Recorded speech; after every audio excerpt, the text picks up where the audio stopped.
Robin has been in the industry for 27 years now. My great-great-great-grandfather was a farmer and he was a spirits dealer. Pink shirt, tie, or his bright yellow or gold tie. He's a celebrity. So how do you differentiate between one Glen and another Glen? Favorite food? Punjabi. And legend also has it. He has lots of connections with the mafia, the Cosa Nostra. For a country of this over 1 billion people, we have maybe 4 bourbons. Bartenders connecting through social media across the world, and because they want to use bourbon in the cocktails too. To Venezuela and Peru and all of these other Latin American countries. And I was in Argentina one time. There was a knock on the door, and I opened the door, and it was 2 giant security guys. Hello everyone, welcome back to the Discover series with the Whisky Advisor. This is Uday Balaji. So today we've got someone really special joining us, and we're going to be discovering everything Glen with global whiskey advocate of the Campari Group, Robin Coupar. Hi Robin, how are you doing? Welcome to the show. I'm doing very well. Thank you for having me on, Uday. Oh, it's an absolute pleasure. It's great to have you here. Robin, just before we jump into the show, I'd just like to ask everyone to please subscribe and remember to hit the little bell so you'll get notified whenever we have a new episode in the series, which come up every week. Wonderful. So that was just a quick request to subscribe, Robin. Before we get into much else, I believe Robin has something special that he's going to do with us. He's going to play a chanter to give us a feel of being in Scotland. Yes, okay. So what I have here is what we call the chanter. And this is the practice instrument of the bagpipes. So the bagpipes being such hard work and being very, very noisy, we always practice on these. So the tune I'm going to play is Campbeltown Loch. Okay. Mm-hmm. Campbeltown Loch is about whiskey, actually, and we all know that Campbeltown, back in the day, before Prohibition, so the beginning of the last century, produced a lot of whiskey. So.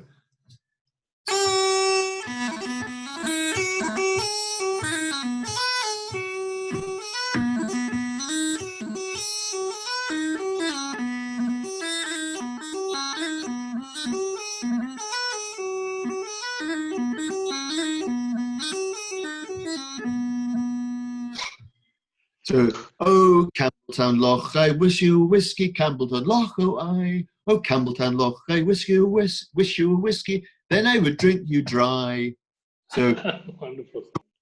Okay, so I'm just about to pour, I'm going to pour, I think I'll pour the 12 years old. Now, you may have the 10 years old. Yeah, I've got the 10, yeah. Mm-hmm. Okay, so this is bottled at 43%. It's aged for 12 years, and it's the same formula as the 10 years old. So it's aged in ex-bourbon and ex-Oloroso sherry. So I have it in my glass here. Wonderful. I hope everyone else also has a dram. It's going to be a fun session. So, Slanja.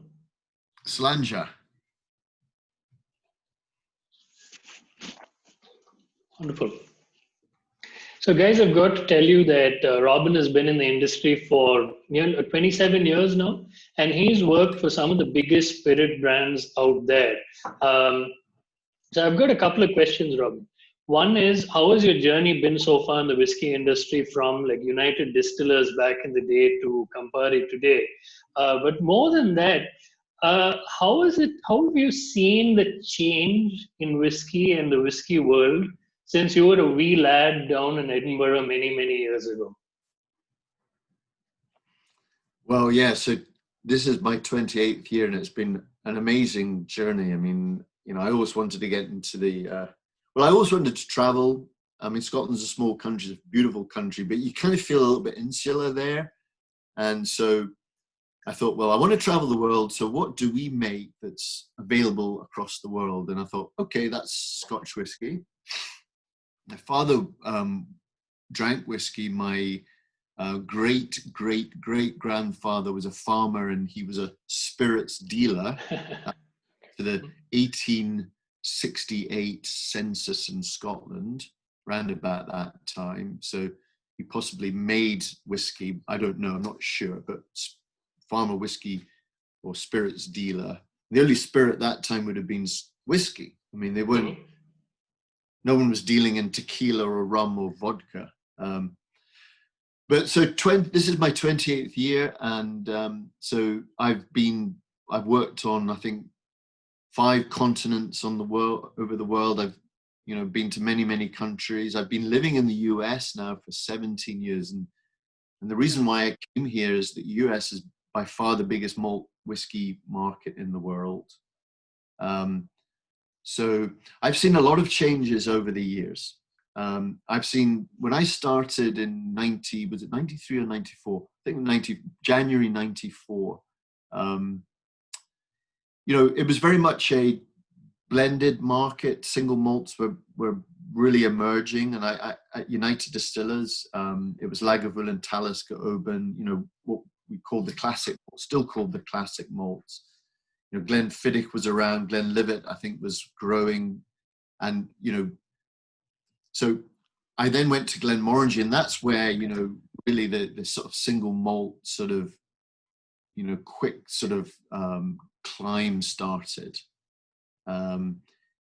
particularly in the US and in some of the European markets. And then you saw the rise of Asia. Yep. And I think that's kind of coincided recently with this kind of appreciation of craft spirits.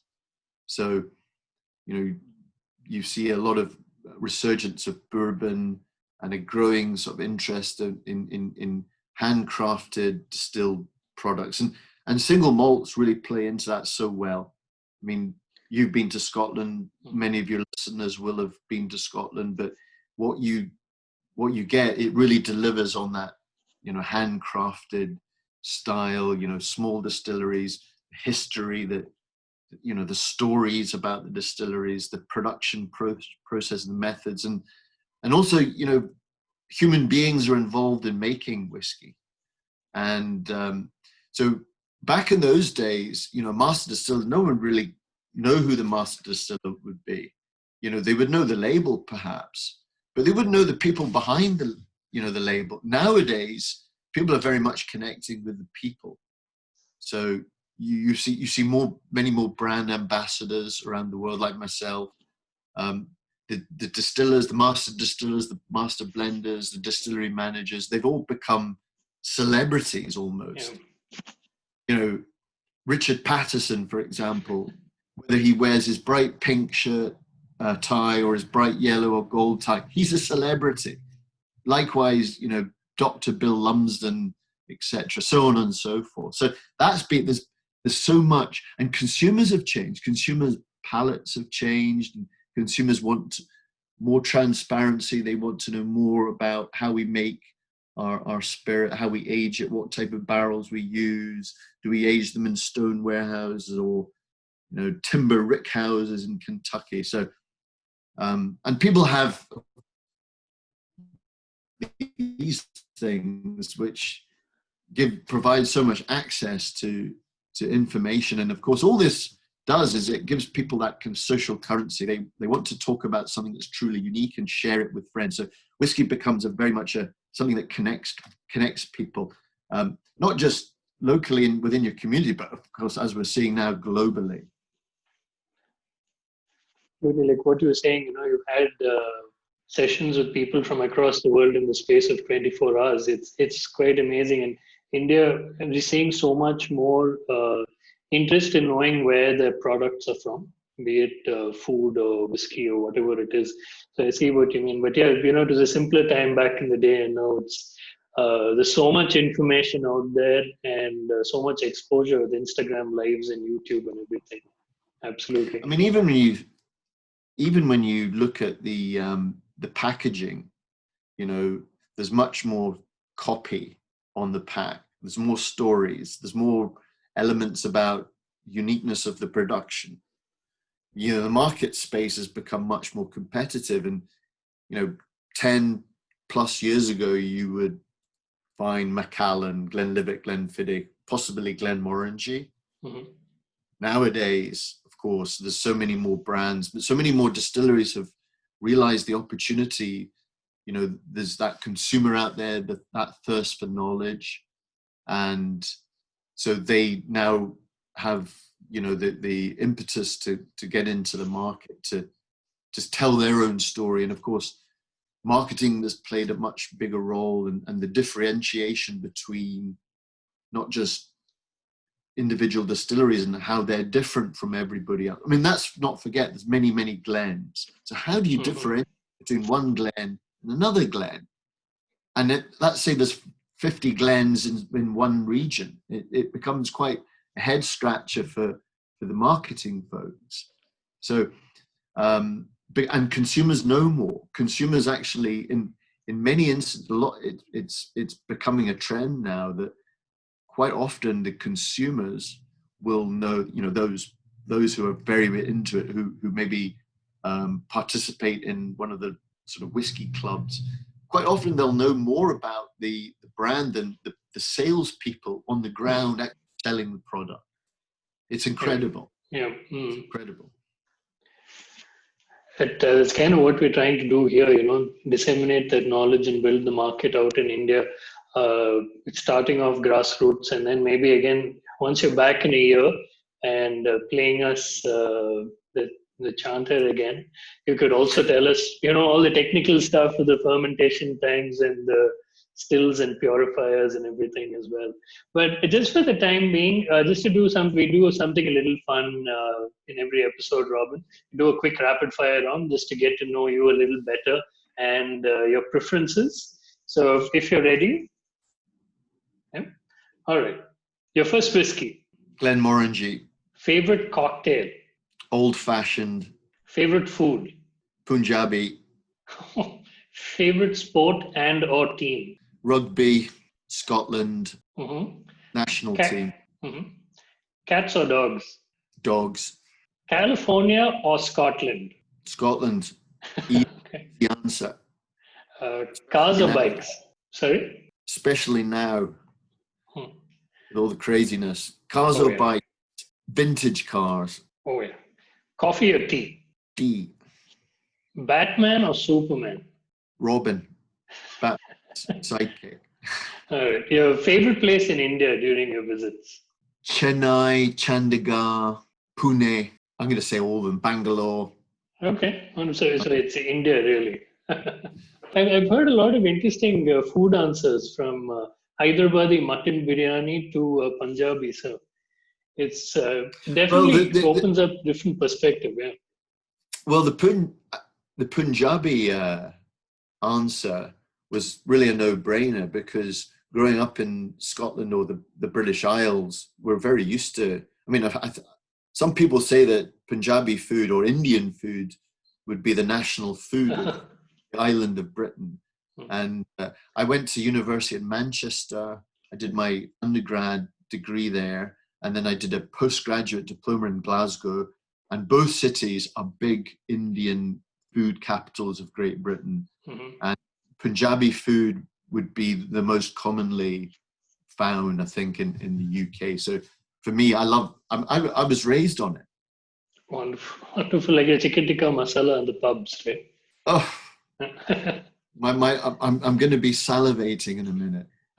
So we can come back to India and we can give you a range of Indian foods, including Punjabi. Oh, I put on lots of weight when I go to it is a problem.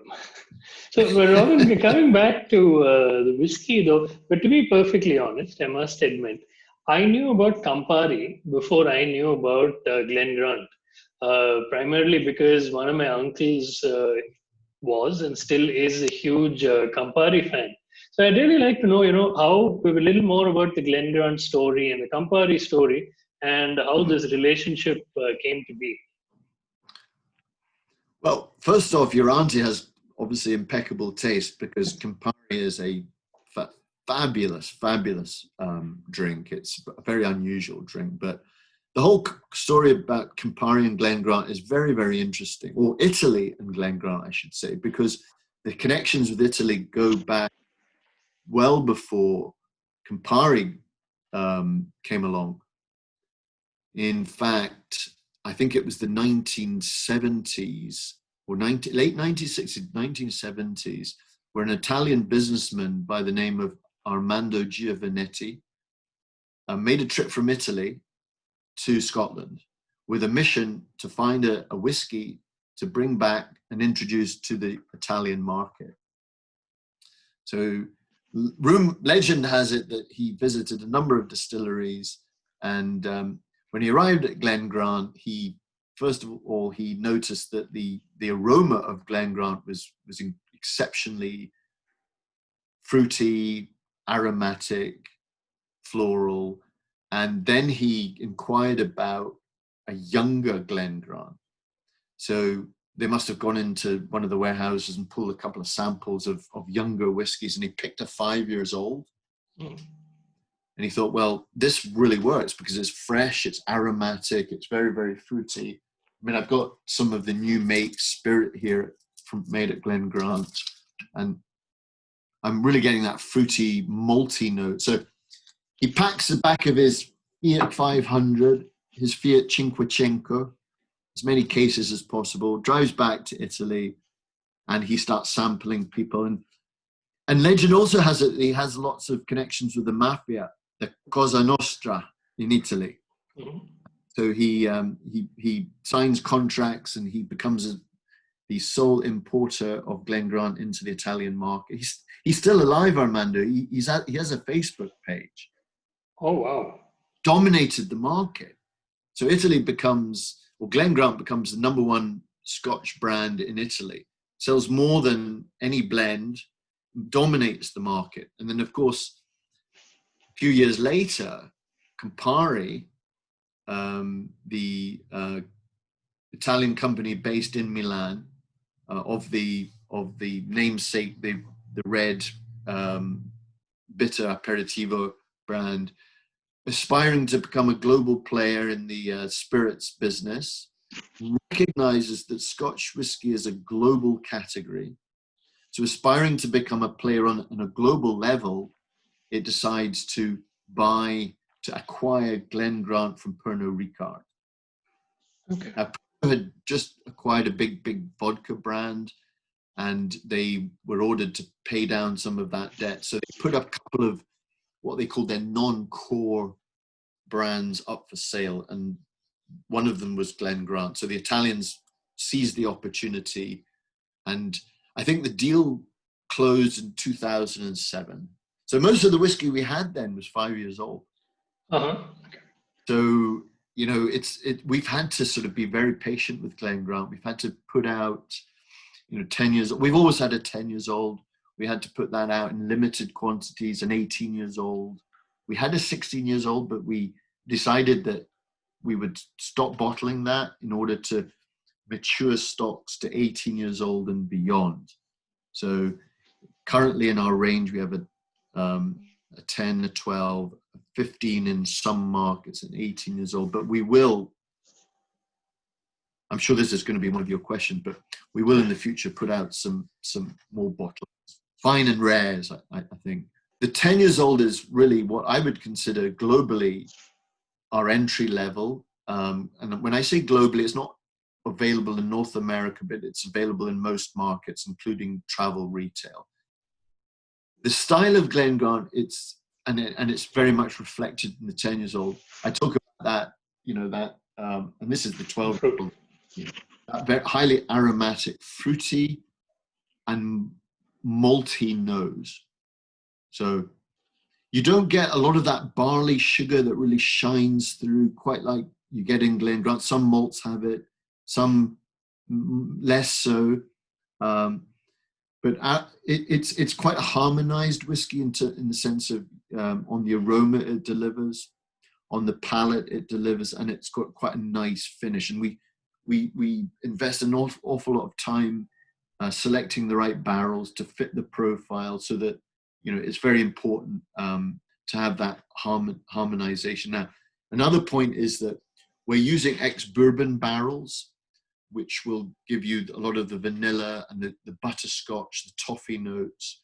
but we also use, and it's quite rare. A lot of distilleries will use solely ex-bourbon barrels for a lot of their entry-level expression. So for us, the entry level would be the 10 and the 12 years old. So the formula of the 10 and the 12, and I think you're drinking the 10 years old, yep. Indian market. About 10% of it, maybe 6 to 10% will be ex-Oloroso sherry and ex-bourbon. Now we won't take the spirit from the bourbon barrel and finish it in sherry. We don't do that. We fill butts and barrels side by side. They'll age side by side, and then we'll marry them. So we'll disgorge bourbon and sherry casks, and we'll marry that liquid in vats. And the marrying process takes about 1 week. Okay. And we'll bottle. So we take quite a traditional approach to making Scotch whiskey. I mean, our master distiller, he's the longest serving distiller in Scotland. So, and his father and his grandfather worked at Glen. Okay. So his job is the custodian of the brand. It's his job to ensure that, the quality and the harmonization is absolutely as perfect as it can be. And someone who's worked that long is unlikely going to change direction. So we're quite precious about what we do at Glen. We're not the biggest distillery. We're probably sort of small, medium now. So we have limited stocks. We warehouse about 108,000 barrels, which is about 10% of some of our neighbors in Speyside. So we're batching fewer barrels. So quality is absolutely number one, and we bottle every drop at the distillery. So we're able to supervise the entire barley to bottle process. And that gives us a very good advantage over ensuring that the quality is right. We don't pump whiskey into tanks and truck them down to Glasgow or Edinburgh, where all the big glass manufacturers are, where the bottling plants are. We do it under our supervision at the distillery. If we were a wine, we would say we're estate bottled. Sorry? Estate bottled. Okay. If we were a wine, we'd be estate bottled. But it's interesting that you mentioned Scotland's longest serving distiller currently, and also the size of the distillery. Because interestingly, another brand that you have has the longest serving distiller in the world, and is probably a little bigger than Glen, right? So a few years back, my wife and I went down to the Kentucky Bourbon Festival. So I had the good fortune of bumping into Jimmy and Eddie Russell at the gala. And a couple of days later, we again bumped into Jimmy Russell, who's chatting with people at the visitor center down at Lawrenceburg, isn't it? Yeah. Yeah. So, which is absolutely fantastic experience. A gentleman who's been in the industry for that long, just hanging out with like people, like newbies like us, chatting about bourbon, and he's probably forgotten more than most of us are going to learn.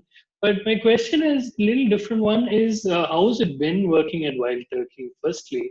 But also, just for a second, talking about India, for a country of this over 1 billion people, we have maybe 4 bourbons or something like that. We have 1 or 2 ryes, and with the cocktail culture booming here, you would expect like a Wild Turkey rye, which is a staple in the US, to be available here. And also, what about your Canadian whiskies? Are you going to be bringing this? I know it's a very long question, but if you could share a little bit about Wild Turkey and your thoughts on bourbon and rye, across the world and in India. Well, I think, Coupar is not the biggest player in the Bev Alc space. So we have to be very strategic, and we have to prioritize. And again, Wild Turkey is probably about 5 times bigger than the production of Glen. We'll warehouse about 100,000 barrels. They'll be warehousing more than 500,000. And most of that is sold in the US. I mean, bourbon is America's native spirit. So when we are, and you know, the bourbon's footprint beyond America's borders is relatively small still. So, but there are markets where bourbon has certainly has a foothold, which would be Australia, some of the European markets, Japan.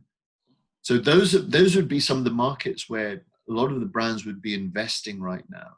I mean, you look at Beam. I mean, they have a great portfolio of bourbon. So they're doing what we want them to do, is they're building a category for us, and they're investing quite a lot because they have a bigger portfolio. I mean, Jim Beam's a massive brand, and then you add to that Maker's Mark. I mean, that's some serious volume there. Not least Knob Creek, Basil Hayden's, Booker's, etc. There has been a bit of a disruption in the recent years with the trade wars, which I think has slowed a little bit about the little bit of the growth of bourbon and rye whiskey exports around the world. We don't need to go into that. I think we all know the reason behind that. But I think what's really interesting about bourbon is that it really was the first whiskey that went into a cocktail. You know, in the 1920s, you know, during the Prohibition era, when many bartenders couldn't work as bartenders in the US, they would go across the world. Many went to Paris, London. I mean, the Savoy Hotel in London, where American bartenders would work, and they would create the Savoy cocktail book. And of course, they were using bourbon in many of their cocktails, you know, old fashions, Manhattans, rye whiskey would be used in the Sazerac, etc.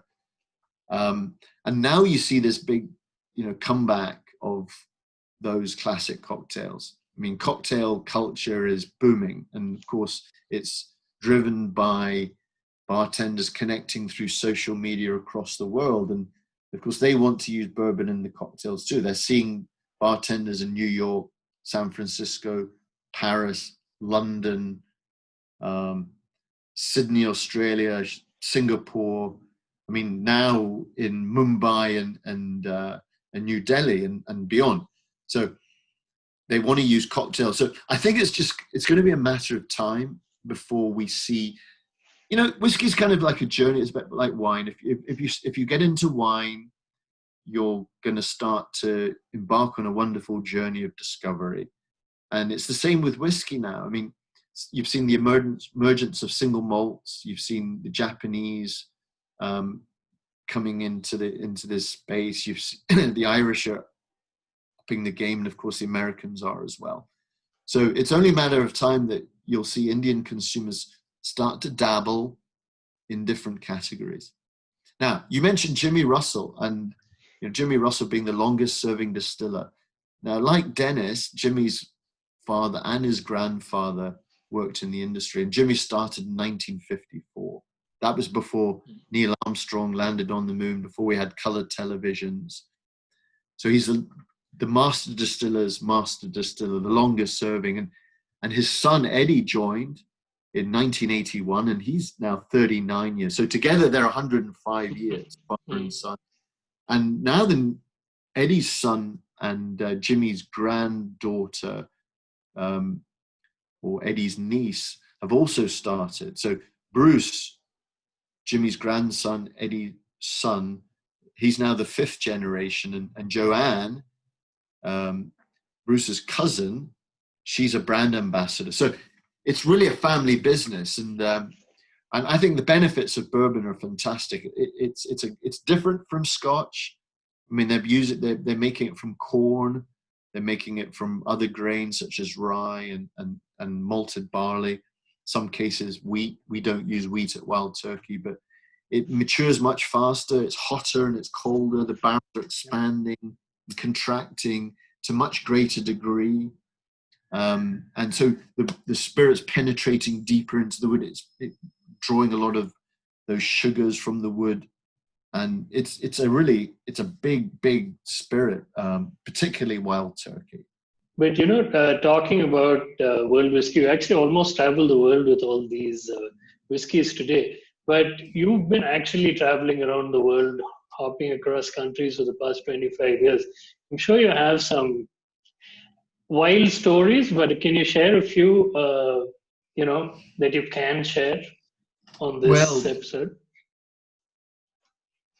yeah. So I started in the industry, as I said, in '94. So the first few years, I worked in sort of back office jobs, admin type of jobs, planning production, and then I got into the sort of sales side, and then they kind of let me loose, and I cut my teeth. Probably the best market in the world to cut your teeth are those markets that are very volatile, opportunistic, and risky. Because really, you learn about the business side, you learn about the commercial side of the business, and so my first territory that I managed, as it were, as sales manager of, was Latin America. And Latin America really does fall into that category of opportunistic, risky, and volatile. And so when I took the job, I think must have been about 99 or maybe early 2000. I inherited a business that, it was riddled. None of the debts had been paid. So we'd been shipping containers of blended whiskey to Venezuela and Peru and all of these other Latin American countries. So my first job was to basically go over there and bring the money in. So I would have to knock on doors and ask for the check, literally. And I was in Argentina one time, and I was in my hotel, and there was a knock on the door.